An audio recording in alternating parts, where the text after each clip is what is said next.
100k followers and I wear a skirt and cat ears on stream.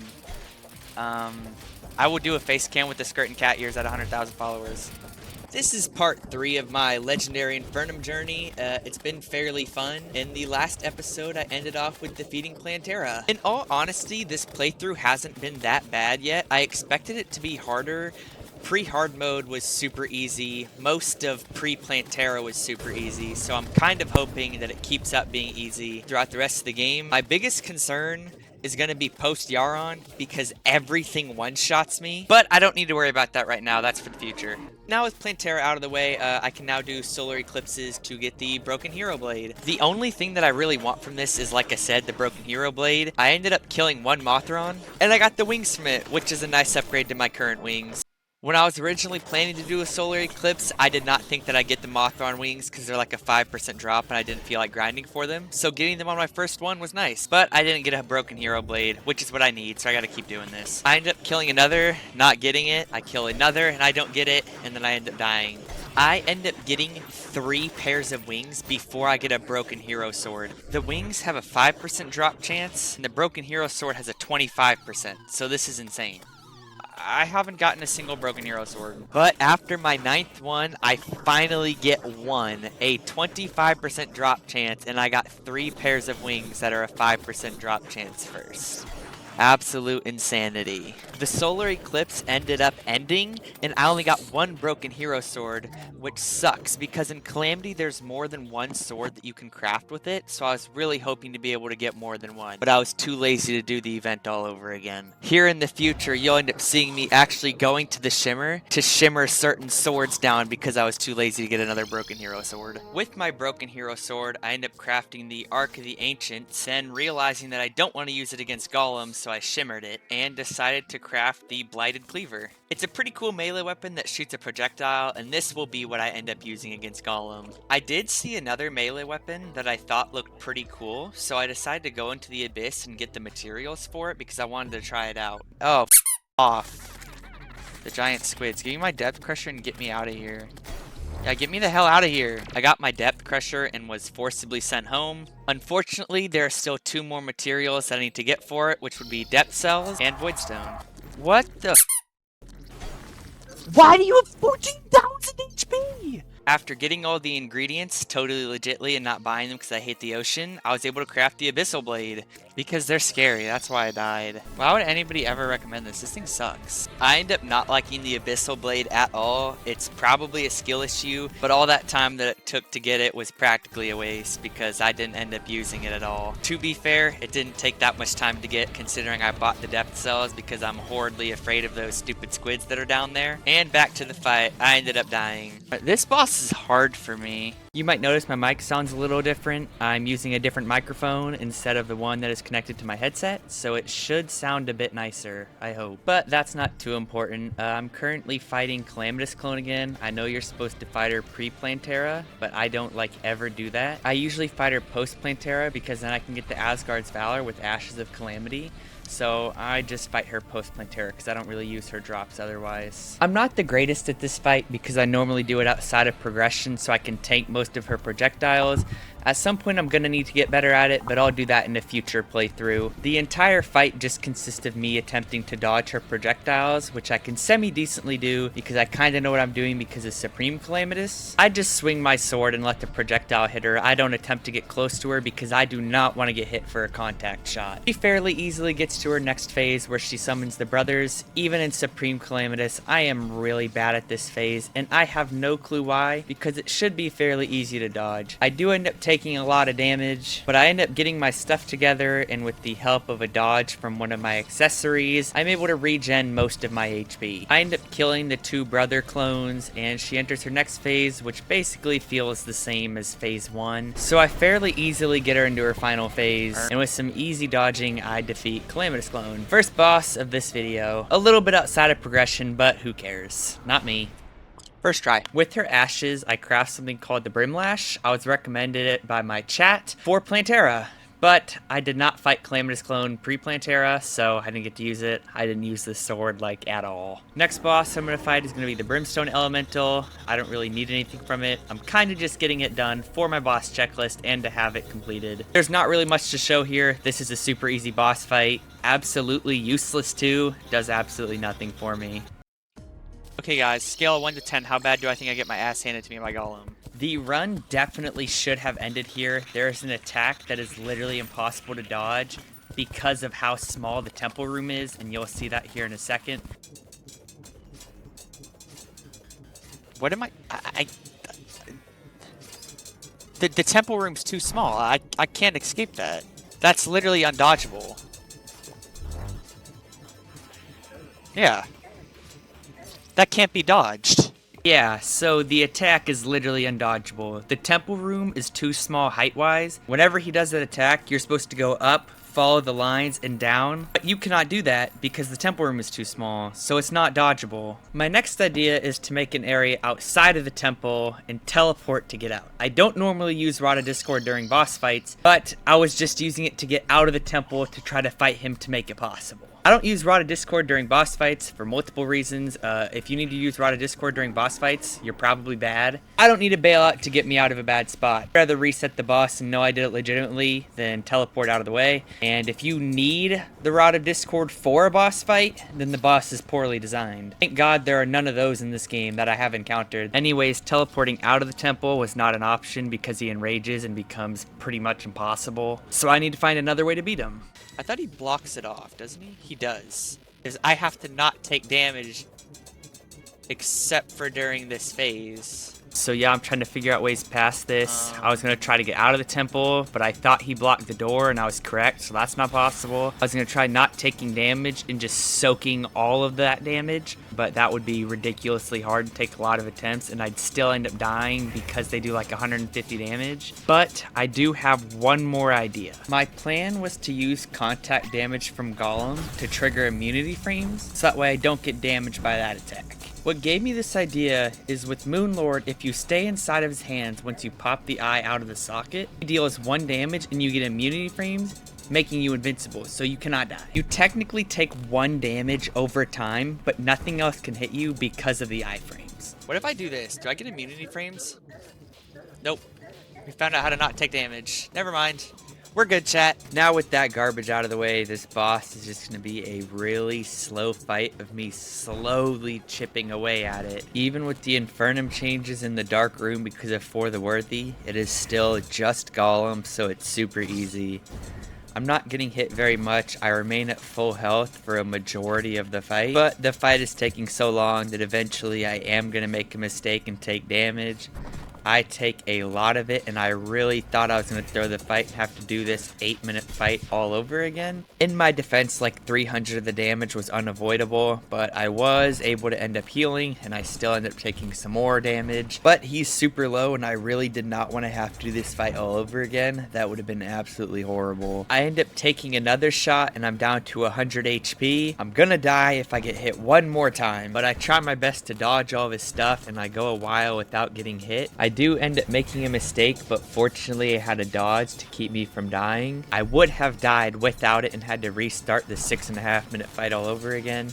And after 7 minutes of me just swinging my sword and attempting to dodge, I end up beating Golem of what I thought would be an impossible fight. So hooray, run save. And now with Golem defeated and the pick saw in hand, I can go into the abyss and mine scoria ore. I use this to craft the fire gauntlet. The fire gauntlet is actually an accessory move to post Golem. In vanilla Terraria, it's pre-Plantera, but they added scoria bars to its crafting recipe, moving it to post Golem. It is a really broken accessory. I can't believe it's pre-Plantera in vanilla. But melee seems to get everything, whether it's accessories or armor or weapons, so I'm not really too surprised. It gets turtle armor pre-Plantera, it gets titanium armor pre-mech bosses, where summoner's stuck on spider armor. Mage only gets its specter armor post-Plantera. It's just kinda broken. Melee is just absolutely absurd. We know what their favorite class is. I guess I'm just a salty summoner player who's upset he doesn't get an armor set until post-mech bosses.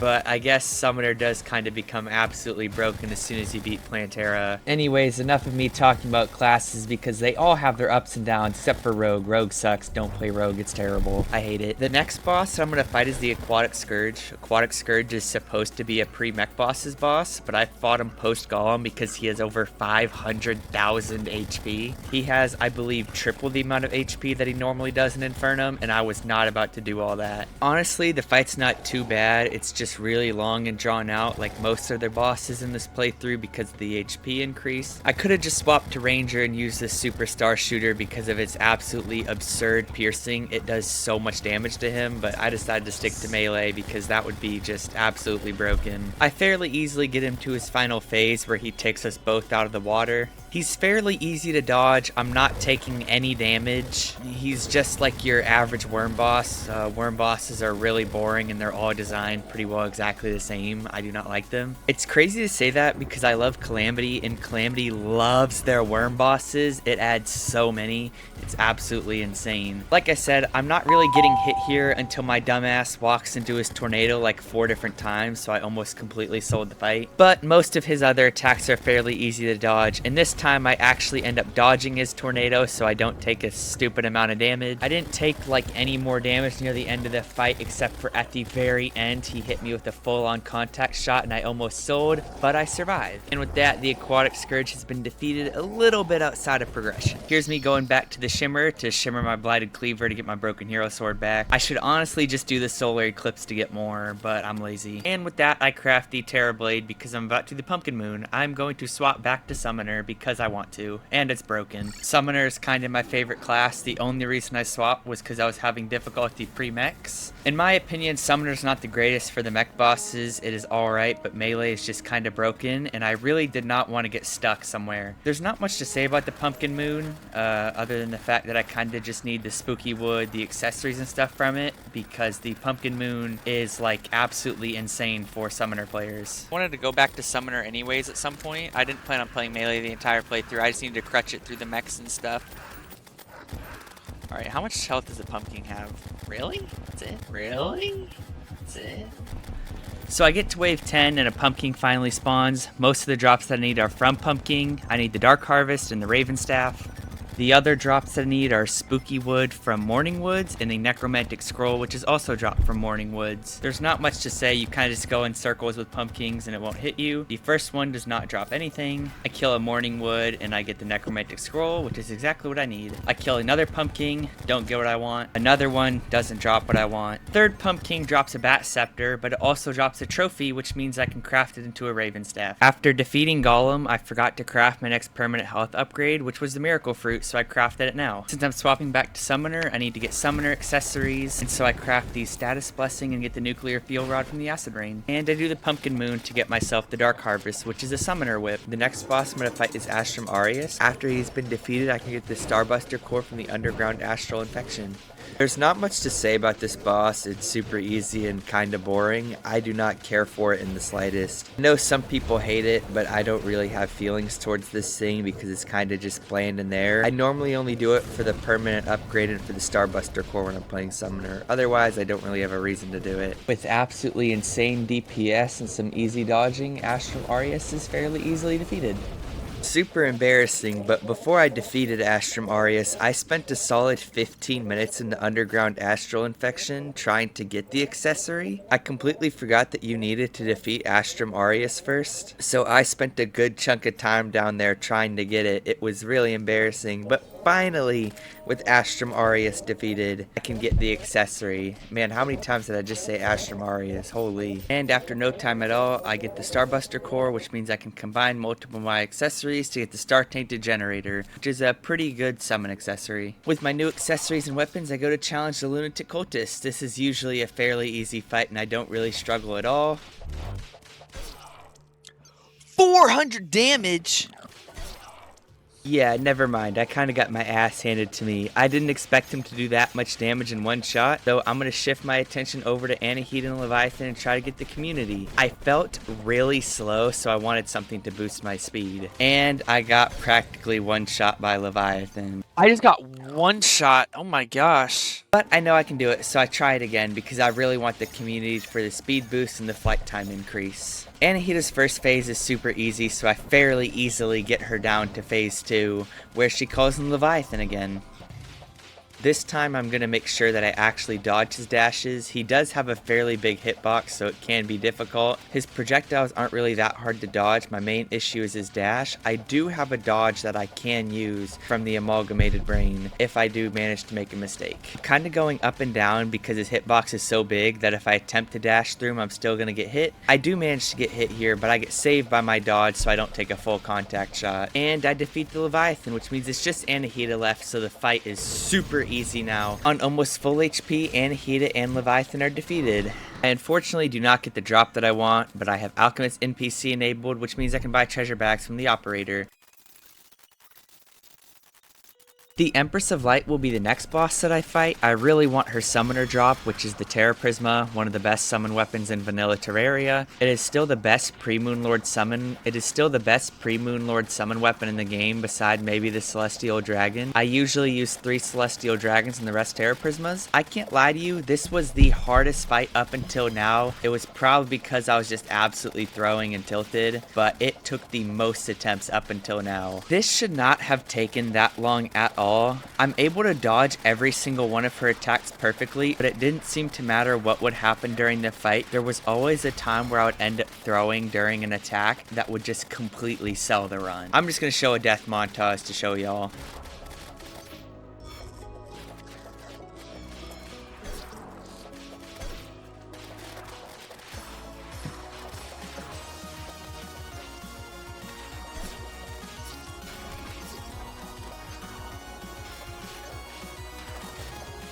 After a couple deaths, I do the Martian Invasion to try to get the Xeno Staff, which is a new summon. I don't really like this summon, but I was told to use it by my chat, so I figured I'd try it. It took a minute, but after a couple saucers, I got it. And now it's time to go back to the death montage.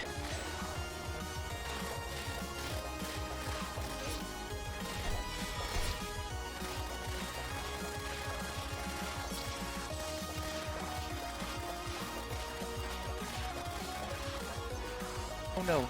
Okay, hold on, I'm gaming. I'm not gaming.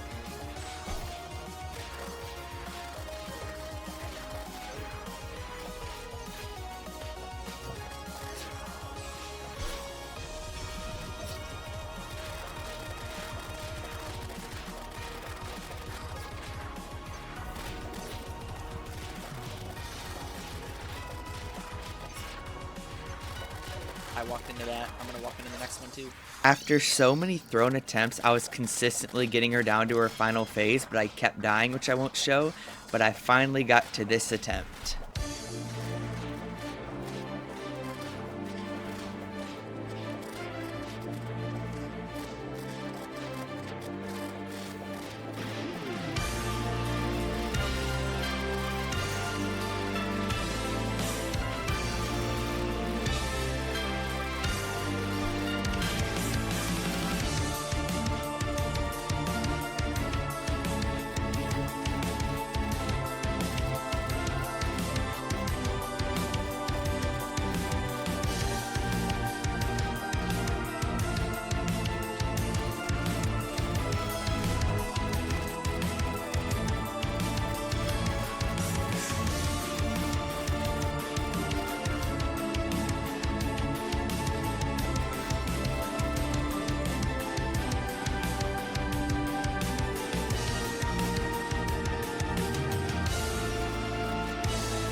Still kinda sloppy, wasn't the most perfect boss fight, but I've been at this for hours and I was extremely tilted, so I was just happy to get it done. After that, I decided I'd get off for the night and be back at it tomorrow. I want to defeat Plaguebringer Goliath because I want his armor. I can replace my Asgard's Valor with another damage or survivability accessory because the armor gives a plague dash that allows you to dash through enemies. This boss fight, I'm not going to show much. It's kind of boring. I don't really care for it. Normally, I skip him. In the past like 5 playthroughs that I've done, I haven't even fought him because I just didn't care to. He didn't give me anything I needed, but I kind of want to try out the plague armor, so I decided to do it. Myself for playing bad, but I don't really get bored of Terraria. What are your go-to classes for playthrough? Summoner. Actually, Summoner would be my go-to playthrough, but I usually do...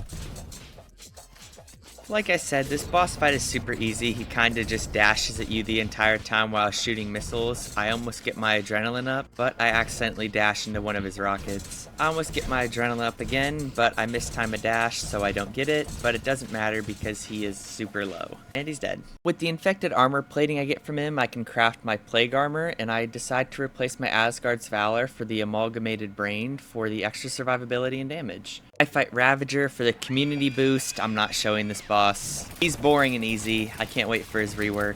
I do Duke Fishron next to get his wings. My Terra Prisma is just absolutely melting him, so I easily get him down to his final phase. I get hit here at the very end, but he goes down. And I got lucky and got his wings first try. I do the Old One's Army to complete my boss checklist and fairly easily get to wave 7 to fight Betsy. Yeah, what's it called? I already made a deal with Rev, 100k followers, and I wear a skirt and cat ears on stream. I will do a face cam with the skirt and cat ears at 100,000 followers. I'm not really trying because I thought Betsy was going to be easy with the Terra Prismas, and she actually got me really low and I almost died. But I fortunately killed her first, so I don't have to do this all over again. I also fight the pirates for my boss checklist. And now with all of my new upgrades, I go back to challenge the Lunatic Cultist and hopefully not die this time. With my increased movement speed from the community and the Fishron wings, I am easily able to dodge a majority of his attacks unless I accidentally run into something. My Kaleidoscope and my Terra Prismas are just absolutely shredding him and melting his HP. The Lunatic Cultist stands no chance against the power of a summoner player and his combat pets. I get him down to his last phase and he does his desperation phase, and that wasn't supposed to happen. I threw. Typical Crumbine.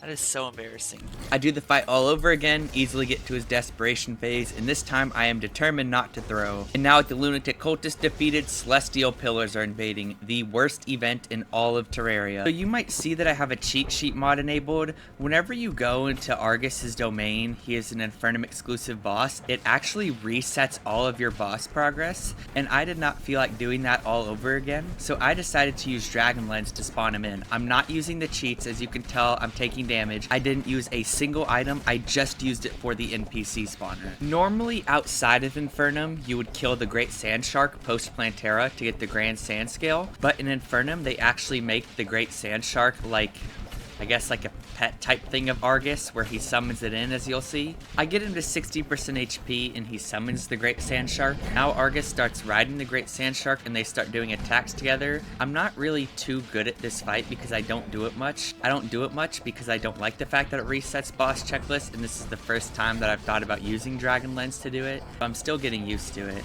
I'm still a little over half HP and I end up killing the Great Sand Shark, so now it's just Argus that I need to kill. Where's Argus? There he is. I was wondering where he spawned. No, don't make me fight him all over again. No, no, no, no, no, no, no, no, no, no, no, no, no, no, no, no, don't die.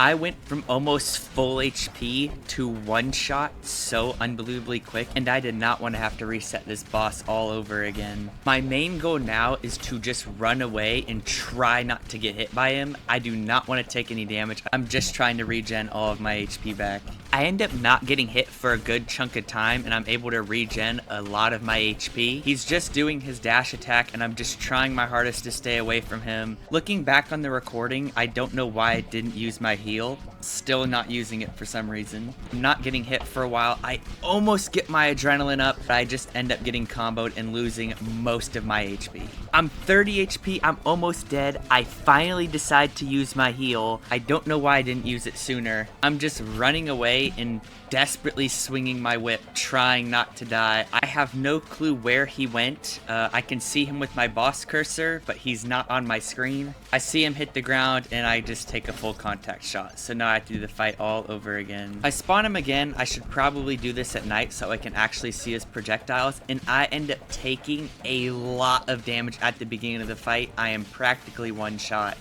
I get him down to 60% HP, and he calls in the Sand Shark again. I'm still not getting hit. I'm so close to my adrenaline, just flying up and dodging. I end up getting my adrenaline and using it, so I'm pretty well back up to full HP, and the Sand Shark is almost half HP already. I kill the shark, and I'm pretty much full HP after I get the hearts that he drops. No. Piss off. I don't want to do you all over again. You. Yes, you. Now it's time to fight the pillars, the worst event in all of Terraria. But fortunately for you guys, I can cut this down so you guys don't have to suffer through them with me. The thing about Infernum Moonlord is, as soon as you destroy the 4th pillar, the Moonlord will spawn instantly, so I have absolutely no time to prepare. With the 4th pillar destroyed, I recall to my arena and wait for the Moonlord. Yeah, look at my Moonlord. Isn't this so cool?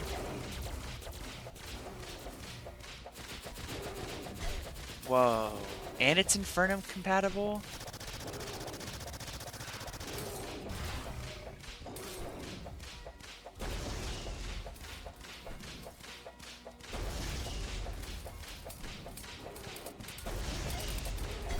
Fuck. Alright, this, if I die, it doesn't count. So yeah, I didn't get very far, so it's clear that I need something else, so I decided to try the Stardust Dragon Staff.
That is legendary Infernum Moonlord defeated. He had about 600,000 HP. Honestly, was not as bad as I thought it was going to be. It only took me 51 attempts. The next video will probably cover me from Profane Guardians, which took me a while all the way up to Yaron.